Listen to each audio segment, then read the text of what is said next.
Me da placer venir en un lugar como este, porque verdaderamente suscita mucha emoción. Gracias a ustedes que son numerosísimos, de hecho hay gente que les gusta sufrir porque ayer en la noche estaba en Cremona y hoy están aquí nuevamente, entonces se merecían un premio. Increíble este hecho. Está bien. Entonces, ¿cuántas son las personas que no saben de las cosas que digo? Deberían ser tantas en realidad. Entonces digo tan solo un par de palabras para estas personas. Mencionando lo que decía Emanuel sobre el trabajo que hace Panza, sobre reescribir la historia del 43 hasta ahora, que ha sido muy criticado más allá del hecho que uno pueda estar de acuerdo o no. Escribe cosas muy documentadas. Nos ayuda a entender una cosa. Cuando uno escribe de historia,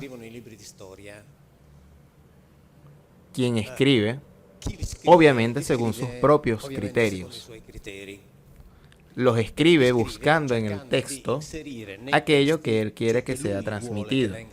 Ahora, Panza habla de una historia de hace 60 años que nos hace entender cómo puede ser reescrita.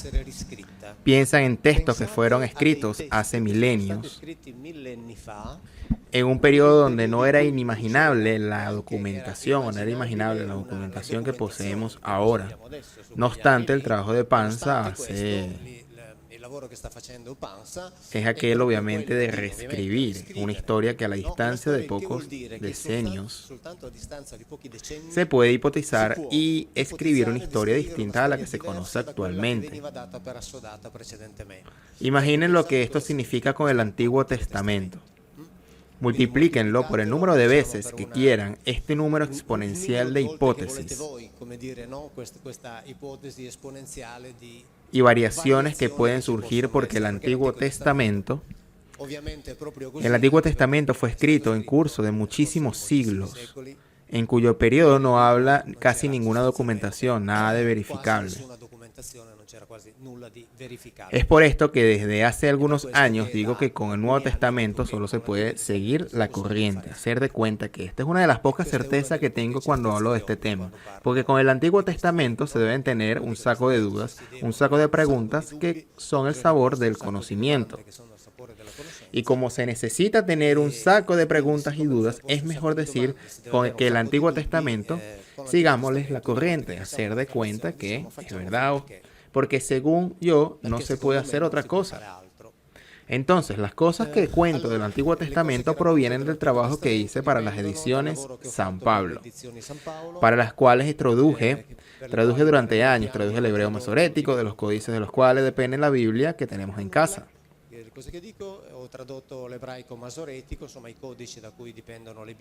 Ellos publicaron 17 libros del Antiguo Testamento traducidos por mí, literalmente son estos libros aquí.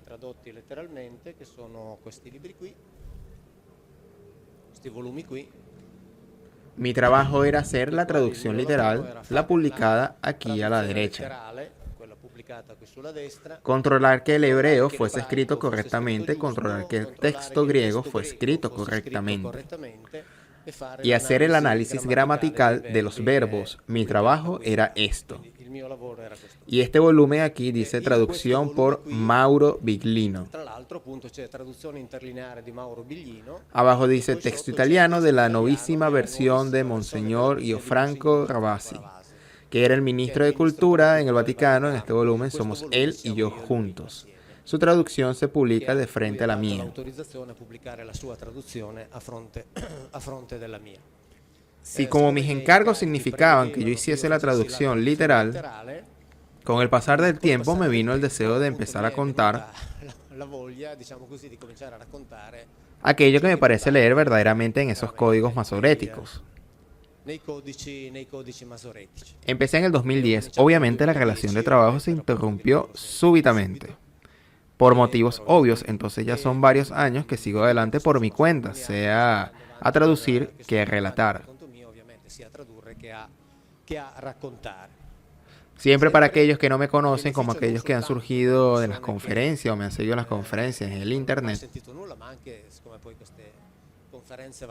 es bueno que sepan una cosa que es muy precisa y lo repito constantemente y es la siguiente. Yo no hablo del mundo espiritual. He escuchado las cosas que tratan aquí en el castillo. Hoy escucharán cosas de una materialidad espantosa. A estas horas que pasaremos juntos y les ruego hacerme preguntas sin esperar el fin de la conferencia, se hablará de un tema exclusivamente desde el punto de vista material. Quiero que lo tengan presente. Entonces yo no hablo de Dios porque no sé algo de Dios. No hablo de mundos espirituales porque no sé nada. No hablo de entidades espirituales porque no sé nada. Hablo de un libro. Ya les dije que con ese libro solo se puede seguir la corriente, hacer de cuenta que la otra certeza que tengo es que no hablo de Dios porque nace, y otra certeza que tengo es que ese libro tampoco habla de Dios. L'altra certezza che ho è che anche quel libro non parla di Dio. Porque nos cuentan otras historias. Después metieron a Dios a la fuerza, pero ese libro en el original no se ocupa de Dios como lo comprendemos. Lo utilizaron sucesivamente para hacerlo hablar de Dios. Entonces, cuando hago estas afirmaciones, preciso que no estoy diciendo Dios no existe, porque de Dios nada sé.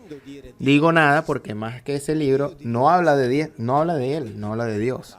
Después, si nosotros vivimos en un mundo, en una cultura en la cual estamos habituados a pensar que si una cosa escrita en la Biblia es verdadera, más verdadera, digamos así, entonces uno oye decir, entonces si la Biblia no habla de Dios, ¿ahora qué?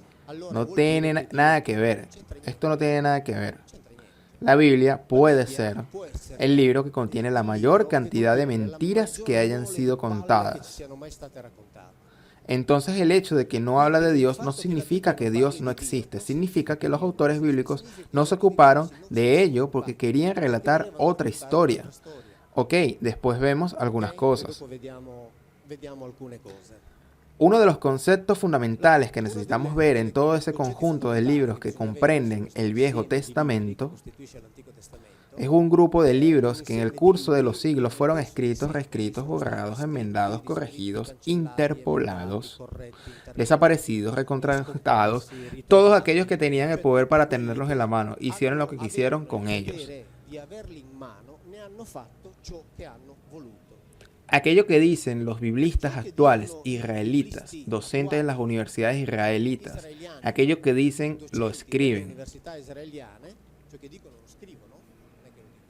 Es que nosotros tenemos una certeza que aquella Biblia que tenemos no es la escrita en origen. Porque cada vez que era escrita o bajo dictado o hasta copiada, de códice a códice era cambiada.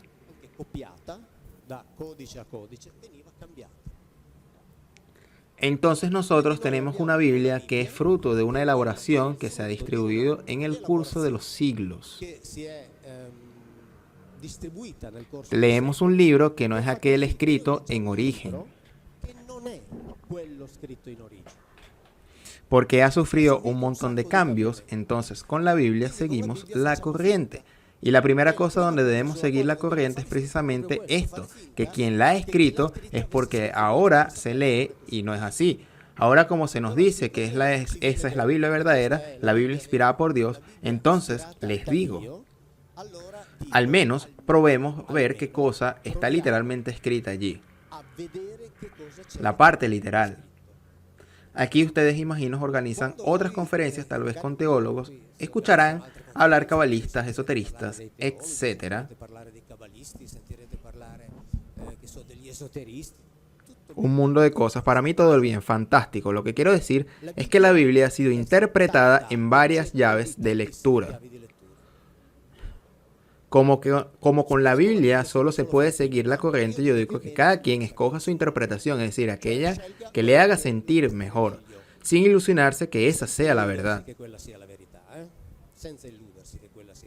Y como lo que cuenta es tener una verdad personal o una verdad nuestra, que sea la base para poder vivir cada uno y dice, esta me gusta. Perfecto. Perfecto. Lo importante para mí es que entre tantas llaves de lectura existentes hay espacio también para la literal, para esta. Mientras las otras llaves de lectura no suscitan extrañamente, bueno, no extrañamente, lo digo con un poco de ironía,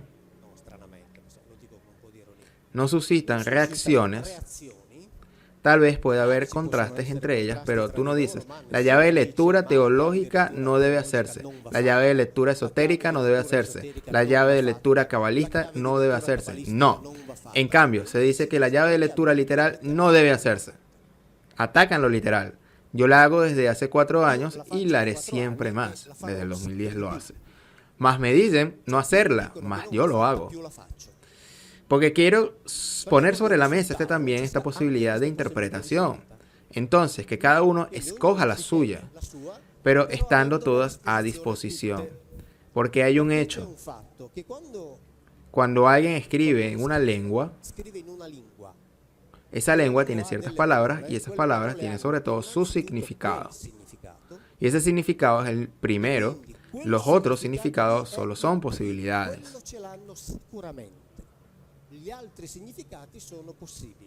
Digo, son solo posibilidades, entonces cada quien escoja entre las posibilidades aquella que más le guste.